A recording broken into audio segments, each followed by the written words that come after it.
And we're back from the ashes. So clearly it's been a while, but you know what? School.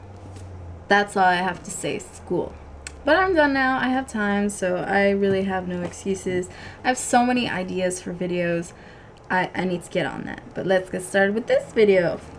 So the first thing, assuming that you can read the title, all of these are kind of like nerdy books that I've acquired, so I'm going to show you what those are. The first thing is this Tolkien, well, obviously it's not all of his books, but you know, it has The Hobbit and The Lord of the Rings. I don't really like these types of covers, but luckily the rest of the books don't look like this. So yeah, I just wanted to show you the covers of these because they're really pretty. Hopefully it focuses and it's not too bright.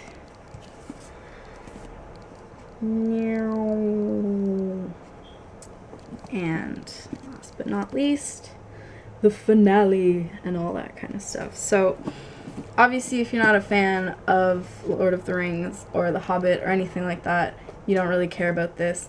Neither will you about the next thing. So this was half price. I had to get it. It's the Hobbit notebook. I don't know, it's a Moleskine, which is kind of a big deal. It has a little Tolkien sign. Is that how you say it? J.R.R. Tolkien or Tolkien? Because isn't there an I? Yeah, it's Tolkien. Tolkien? Whatever, you can let me know. And hopefully this also focuses, but I think this is super cute. You get to see like little Smaug over here. And then please return this journal to your humble servant as a reward. Then you write whatever, and then having the honor to remain yours deeply. That's so cute. Also in the back, I can hear my camera focusing. In the back there's a little whatever. And there's a map. Again, if you don't like The Hobbit, I can't really explain to you, but if you like The Hobbit, you're gonna be like, oh my god, I need to get me one of those. And essentially this is the map that is in the book itself. It's just, instead of having to do that, it's on a loose paper. So, I don't know, I just thought that was kind of cute. Yeah, kind of useless, but whatever. YOLO.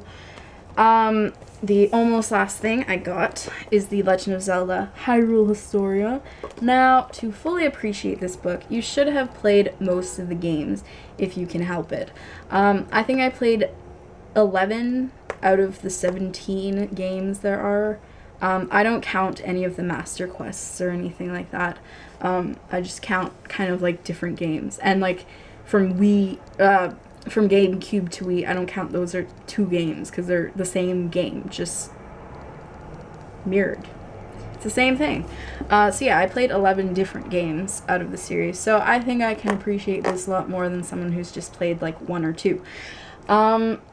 It does have a very heavy emphasis on Skyward Sword, so if you didn't like Skyward Sword, probably not the book for you.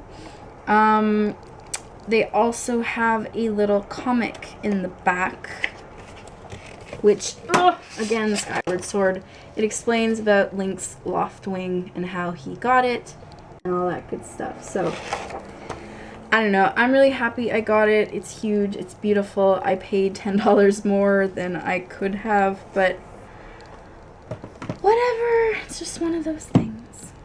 So the last thing I want to talk about is more to do with studying, you know. These are just for fun, but these are not for fun.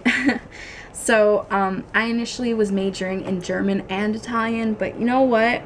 I can't speak Italian like an Italian person. I speak German much better. So I feel like, even though Italian's easier, I sound like an idiot speaking it. So I can sing it really well, but you can't just sing everything. That would be awesome.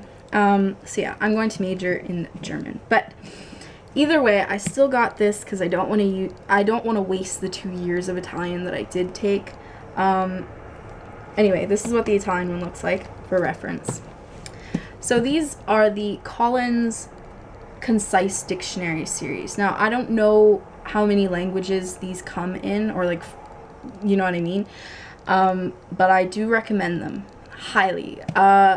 They have such a big vocabulary list, I guess. You just think of a word and it's most likely in there.